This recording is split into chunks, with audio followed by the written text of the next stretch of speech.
List publish করবে বলে সব লিস্ট টেবিলের তলায় রেখে তলা দিয়ে করবে। আপনার মনে হয় 180 ডিগ্রি পাল্টি খেয়ে যাওয়া, তৃণমূল মানেই পাল্টি খেয়ে যাওয়া, তৃণমূল মানেই পাল্টি খেয়ে যাওয়া। তৃণমূল যারা করে তাদের মান সম্মান বলে কোনো জিনিস হয় না, মান সম্মান লাজ লজ্জা বলে কোনো জিনিস হয় না, নির্লজ্জ বেহায়া হয় যারা। প্রত্যেকটা সেক্টরে, শুধু এসএসসি নয়, আপনি এই দুর্নীতি করে একটা ভবিষ্যৎ প্রজন্মকে ধ্বংস করেছেন। আপনি পদত্যাগ, নইলে মানুষ আপনাকে পদত্যাগ করাবে। 1 কোটি জনগণ যেদিন রাস্তায় নামবে না সেদিন পালাতে দেবে না। পুলিশ তো তৃণমূল পার্টি করে, পুলিশের একটা বড় অংশ তৃণমূল। যে প্রেস কনফারেন্স করে পুলিশ বলেছে এটা তৃণমূল দলের মুখপাত্র হিসাবে বলেছে। আরে ওইখানে সব্যসাচী দত্ত গেছিল, ওকে গ্রেফতার করলো না কেন পুলিশ? অতগুলো ছেলে ওখানে চলে গেল, আগে থেকে কেন সিকিউরিটি অ্যারেঞ্জমেন্ট ছিল না পুলিশের? উত্তর দিতে হবে তো পুলিশ ডিপার্টমেন্টকে। উত্তর তো পুলিশের কথা থেকে শুনবো না, মুখ্যমন্ত্রীর কথা থেকে। উনি পুলিশ মন্ত্রী।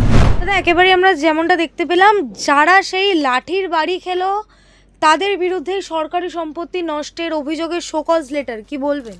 চমকাচ্ছে, এখন দম শেষ হয়ে গেছে, তাই জন্য চমকাচ্ছে। যারা আন্দোলন করছেন তাদেরকে চমকানোর জন্য সরকার এটা করছে। তাহলে কি পুরোটাই আন্দোলনের গতিটা কমিয়ে দেওয়ার জন্য? নিজেরা জালিয়াতি করেছে, তার মোড় ঘোরানোর জন্য, আর কিচ্ছু না। তৃণমূল জালিয়াতি করে চাকরি দিয়েছে, সেটার মোড় ঘোরানোর জন্য এটা করছে। কিন্তু দাদা, তিনি তো একেবারে বিভিন্ন সভা থেকে, এই প্যানেল বাতিল হওয়ার পরই বিভিন্ন সভা থেকে তিনি বলছেন যে চোরগুলোকে সবার পাশে আছি। এই চোরগুলোকে মনে হয় পাশে আছি। প্যানেল পাবলিশ করবে বলে 180 ডিগ্রি পাল্টি মেরেছে কে? মমতা ব্যানার্জি। কে? ব্রাত্য বসু। লিস্ট পাবলিশ করবে বলে সব লিস্ট টেবিলের তলায় রেখে দিয়েছে, সব তলা দিয়ে করবে। আপনার মনে হয় 180 ডিগ্রি পাল্টি খেয়ে যাওয়া পাবলিক? তৃণমূল মানেই পাল্টি খেয়ে যাওয়া পাবলিক, তৃণমূল মানেই পাল্টি খেয়ে যাওয়া পাবলিক। তৃণমূল যারা করে তাদের মান সম্মান বলে কোনো জিনিস হয় না, মান সম্মান লাজ লজ্জা বলে কোনো জিনিস হয় না, নির্লজ্জ বেহায়া হয় যারা তৃণমূল করে। আমি বলছি দাদা, একেবারেই যেমনটা আমরা আজকে দেখলাম যে এই চাকরি প্রার্থীরাই শাসক দলের ওপর ভরসা রাখতে পারছে না বলে তারা বিজেপি, সিপিএম, কংগ্রেস সমস্ত দলের সাথেই দেখা করেছেন তারা। অবশ্যই আমি তো মনে করি ভারতবর্ষের যত রাজনৈতিক দল আছে, তৃণমূলের থেকে নিকৃষ্ট দল ভারতবর্ষের ইতিহাসে কোনোদিন হয়নি, এমনকি স্বাধীনতার সময়ও হয়নি। নিকৃষ্ট দল, এটা নর্দমা তৃণমূলটা। কিন্তু আমি মনে করি যে কোনো কিছু সুরাহর জন্য কেউ তৃণমূলের কাছে যাবেনই না, কারণ নোট না দিলে তৃণমূলে কাজ হয় না। আপনি বলুন তো, যারা পরীক্ষা দেন তাদের কেন সমস্ত ডকুমেন্টস আপনারা বার করেন না? সমস্ত আরটিআই এ ইনফরমেশন কেন তৃণমূল দেবে না? কেন দেবে না তৃণমূল? উত্তর দিন মমতা বন্দ্যোপাধ্যায়। কিন্তু দাদা, একেবারেই অন্যদিকে যে প্রসঙ্গটা উঠে আসছে যে মুখ্যমন্ত্রী একেবারে বিভিন্ন সভা থেকে এটাও বলেন যে যারা চাকরি খেয়েছে তাদের কথায় পা দেবেন না, বা কোনো রাজনৈতিক দলের কথায় পা দেবেন না। আইনজীবীরা যদি চাকরি খেয়ে থাকে, তাদের এত ক্ষমতা থেকে থাকে, তাহলে মুখ্যমন্ত্রী সবার আগে পদত্যাগ করা উচিত। 1 মাসের মধ্যে আমি বলছি এই সমস্যার সমাধান করে দেবো, সমস্ত সমস্যার সমাধান করে দেবো। 1 মাস লাগবে, আপনি পদত্যাগ করুন, দেরি করবেন না। জীবনে এই যে ছেলেমেয়েগুলো আছে তাদের ভবিষ্যৎ নিয়ে ছিনিমিনি খেলবেন না, পশ্চিমবাংলার ভবিষ্যৎ নিয়ে ছিনিমিনি খেলবেন না। আপনার নোট রোজগারের জন্য আপনি ছিনিমিনি খেলবেন না, আপনার চেয়ারের লোভের জন্য আপনি ছিনিমিনি খেলবেন না। এই সব ছেলে মেয়েদের জন্য প্রত্যেকটা সেক্টরে, শুধু এসএসসি নয়, আপনি এই দুর্নীতি করে একটা ভবিষ্যৎ প্রজন্মকে ধ্বংস করেছেন। আপনি পদত্যাগ করুন, নইলে মানুষ আপনাকে পদত্যাগ করাবে। 1 কোটি জনগণ যেদিন রাস্তায় নামবে না সেদিন পালাতে দেবে না আপনাকে। এটা মাথায় রাখতে হবে মুখ্যমন্ত্রীকে। 1 কোটি জনগণ যদি রাস্তায় নামে, মুখ্যমন্ত্রী পালাতে, পুলিশও কিছু করতে পারবে, 1.5-2 লাখ পুলিশ কিচ্ছু করতে পারবে না। মুখ্যমন্ত্রী যে বলেছিলেন এই যে লক্ষণ রেখা পার করবে না, তাহলে কি তার মাসুলি এই পর্ষদের এই যখন বিধানসভা ভেঙেছিলেন তখন কি মুখ্যমন্ত্রী লক্ষণ রেখার ছিলেন? লক্ষণ রেখা বলছেন? যখন সিঙ্গুর নন্দীগ্রাম করেছিলেন তখন লক্ষণ রেখা আপনি মেনেছিলেন? সেদিনগুলোর কথা মনে করুন। 11 সাল থেকে 24 সাল পর্যন্ত বরুণ বিশ্বাস হত্যা হয়েছে, লক্ষণ রেখা মেনেছিলেন? তপন দত্ত হত্যা হয়েছে, লক্ষণ রেখা মেনেছিলেন? অভিজিৎ সরকার হত্যা হয়েছিল, তা লক্ষণ রেখা মেনেছিলেন? মায়ের সামনে গলাতে ছেলেটাকে গলায় পেঁচ দিয়ে পিষে থেতলো করে মারা হয়েছিল, লক্ষণ রেখা মেনেছিলেন আপনি? লক্ষণ রেখা দেখাচ্ছেন আপনি। এখনো সময় আছে, ভালোই ভালোই পদত্যাগ করে যান। 1 কোটি জনগণ যেদিন রাস্তায় নামবে সেদিন কিন্তু আপনি পালাতে পারবেন না পশ্চিমবাংলা থেকে। দাদা, মুখ্যমন্ত্রী একেবারে নেতাজি ইন্ডোরে যে চাকরিহারাতে নিয়ে যে সভা করেছিলেন, সেখানে তিনি একটি কথা উল্লেখ করেছিলেন যে তার কাছে plan A B C D সমস্ত নাকি রেডি আছে। এটা কি সেই প্ল্যানেরই অংশ? চুরি চুরি চুরি চুরি ছাড়া, চুরি আর গদি ছাড়া কোনো প্ল্যান মুখ্যমন্ত্রীর নেই। চুরি আর গদি। বারবারই বলছি, জনগণের কাছে বলছি, যে আমার কথা নেবে নেবে, যে আমার কথা নেবে না নেবে না। চুরি আর গদি, এই দুটো ছাড়া ওনার কোনো প্ল্যান থাকতে পারে না। এই যে সরকারি সম্পত্তি ভাঙার অভিযোগে শোকজ লেটার, অন্যায়টা কি করেছে?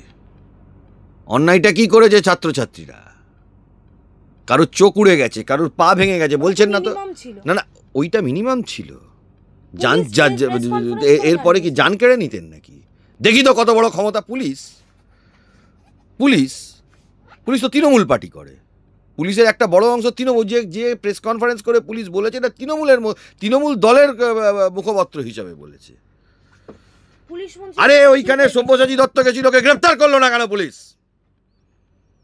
অতগুলো ছেলে ওখানে চলে গেল, আগে থেকে কেন সিকিউরিটি অ্যারেঞ্জমেন্ট ছিল না পুলিশের? উত্তর দিতে হবে তো পুলিশ ডিপার্টমেন্টকে। উত্তর তো পুলিশের কথা থেকে শুনবো না, মুখ্যমন্ত্রীর কথা থেকে। উনি পুলিশ মন্ত্রী। পুলিশ মন্ত্রী হয়েও তিনি আন্দোলনকারীদের উদ্দেশ্যে বলছেন, কিন্তু পুলিশের এই মিনিমাম রিঅ্যাকশনের তিনি কোনো স্টেটমেন্ট দেননি। মুখ্যমন্ত্রী তো পুলিশকে দিয়ে প্রেস কনফারেন্স করিয়েছেন, মুখ্যমন্ত্রী তো পুলিশকে দিয়ে পিটিয়েছেন, আবার উনি প্রেস স্টেটমেন্ট দেবেন কোন মুখে? মুখ্যমন্ত্রী পুলিশকে বলেছেন বলে পুলিশ পিটিয়েছে, মুখ্যমন্ত্রী পুলিশকে বলেছেন বলে ওই ছাত্রছাত্রীগুলোকে ওখানে বসতে দিয়েছে, মুখ্যমন্ত্রী বলেছেন বলে বহিরাগতরা গিয়ে ওটা ভেঙেছে। ওই সব্যসাচী দত্তটা কে? ও ছাত্র? তিনি নিজের কাজে গিয়েছিলেন। কিসের কাজ? কিসের কাজ? বিকাশ ভবনে সব্যসাচী দত্ত কি ঘুষ দিতে বা নিতে গেছিল, না কাজটা ওখানে পাইপ ফেটে গেছিল, কাউন্সিলর নিজে গিয়ে পাইপটা, বিকাশ ভবনের যে টয়লেটগুলো আছে সেগুলোর পাইপ সারাতে গিয়েছিল সব্যসাচী দত্ত? কাজটা কিসের? রাজারহাটের মস্তান আর সল্টলেকের মস্তান, সে আবার কাজ দেখাতে যাচ্ছে। দাদা, একেবারেই অন্য প্রসঙ্গে আসবো। আজকে ওবিসি মামলার যে অর্ডার, সেই অর্ডারটা যদি একটু এক্সপ্লেন করেন। দেখুন, তৃণমূলের বেআইনি কাজের জন্য 2010 থেকে আর 24 সাল পর্যন্ত ওবিসির সমস্ত সার্টিফিকেট বাতিল হয়ে গেছে। তিনি পশ্চিমবাংলায় রিক্রুটমেন্ট বন্ধ করে দিয়েছেন, কোর্ট বন্ধ করেনি। মিথ্যেবাদী মুখ্যমন্ত্রী, কোর্ট বন্ধ করেনি। আপনারা মামলা করছেন, স্টে হয়ে আছে। কোথায় স্টে হয়ে আছে? স্টে তো নেই। তিনি পরিষ্কার একাধিক। আরে মুখ্যমন্ত্রী বললে কি করে হবে? কোর্টের অর্ডারে স্টে দেখাতে পারবে নাকি? জালিয়াতি মার্কা কথাবার্তা বলছেন। স্টে নেই, কোর্ট বলে দিয়েছে রিক্রুটমেন্ট করতে, তাও তিনি করছিলেন না। তাই জন্য কলকাতা হাইকোর্টের কাছে যখন একটি মামলা আসে, কলকাতা হাইকোর্ট দেখেছে ডিভিশন বেঞ্চ বা সুপ্রিম কোর্টে কোনো স্টে নেই, তাই অ্যাডমিশন মেডিকেল নিয়ে হয়েছিল, অ্যাডমিশন করতে বলেছেন। 2010 সালের যে রোস্টারটা বাতিল হয়ে গেছে, 2001 সালের রোস্টারে করতে বলেছে। এই অর্ডার সমস্ত ডিপার্টমেন্টে বলবৎ হবে,